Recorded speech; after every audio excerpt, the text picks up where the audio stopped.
Hello my lovelies, and welcome back to Allotment of the Dead. So today I'm going to pot up into this large pot one of my other fruit species that I've got. It's a fruit species that is again part of the Solanum family, part of that Solantia family, in that it's a little bit like an aubergine or a tomato or even a chilli in some respects. But in also a lot of respects, this is pretty much one of those fruits that's out on its own. There's lots of weird kind of things that this is supposed to taste like. It's supposed to kind of taste between a mixture of rhubarb and lime. So quite a weird sounding fruit. Naranjilla, which is basically what this is also called Solanum Quitoense. So again, one of these really nice Solanum species, like the tomato, like the tomatillo, that gives you these really nice sweet, tart fruits. So it's a mixture of different flavours. The thing about this one is that it's actually got spines all over it. So you guys out there that have planted aubergines before now and have grown aubergines before now, you'll be quite used to the fact that sometimes the leaves on that particular plant have got these really sharp spines on them. Now, I'll show a picture in the corner of what this particular one looks like. It's got spines pretty much over every part of this plant. At the moment, hopefully, yeah, they're just starting to get a little bit sharp now. So I'll show again a picture of this particular plant. The actual spines and things on it, it's literally covered. Every stem of this is covered in these spines, which is again one of the reasons why I'm going to put it in a pot.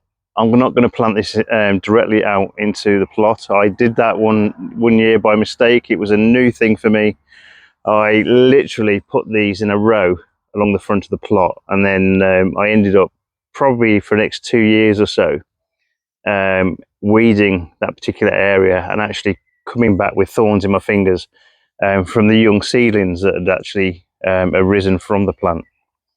But even though I probably haven't actually planted this since then, I think this year I've gone really to town on all of the Solanum species, and that's kind of all the chilies and aubergines and things like that, but also all of the poisonous ones as well. So Solanum, or that nightshade family, actually gives you so many different plants with so many different flavors and tastes that it really is quite a diverse family.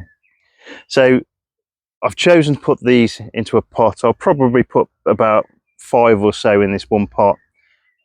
These leaves are supposed to be able to get to about 45 centimeters long, but we'll see how they do in this pot, which I've already put some of the back guano in here, and also a little bit of the chicken manure, again just to try and get some nice big plants. And then hopefully the Naranjilla, which you get, which is look a bit like a tomatillo, but a spiky tomatillo, should actually be able to give you some really largish fruit, hopefully. So we'll see how that goes. So I'm going to again plant these really carefully, because I don't want to be stabbed by these little thorns, because even though they're really tiny, they can actually do you quite a bit of damage. So we'll try and tip them out carefully and plant them up carefully as well. Right, I don't want to end up stabbing myself with this. So there we go. Nice little root ball on there. I've had them in these small pots, so hopefully once I pot them on, they should hopefully get a lot bigger in a relatively small period of time. So we'll see how that goes. Right, actually I'm going to make this one the centerpiece because it is the biggest one I've got. I'm going to put some strawch around these again, same as I have done with most of the other pots.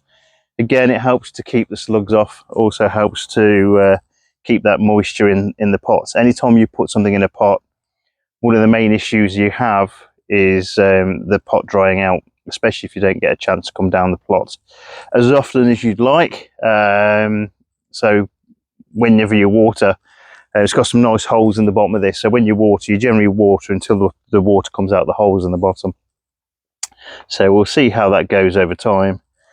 Right, we'll put the next one in. So again, these Naranjilla spines, again, really nice looking plants, but again, treat them with a bit of respect, because again, those thorns are pretty horrible. Okay, firm them in.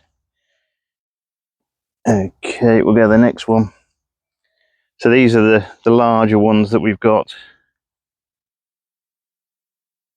Okay, try and tease them out without putting too much pressure on the plant itself as well. Okay, and then we'll do another one over here.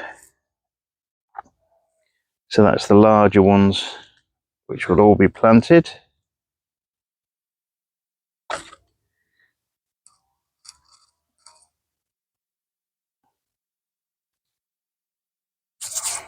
And I think I'll put one more in here. Let's stick that one over there.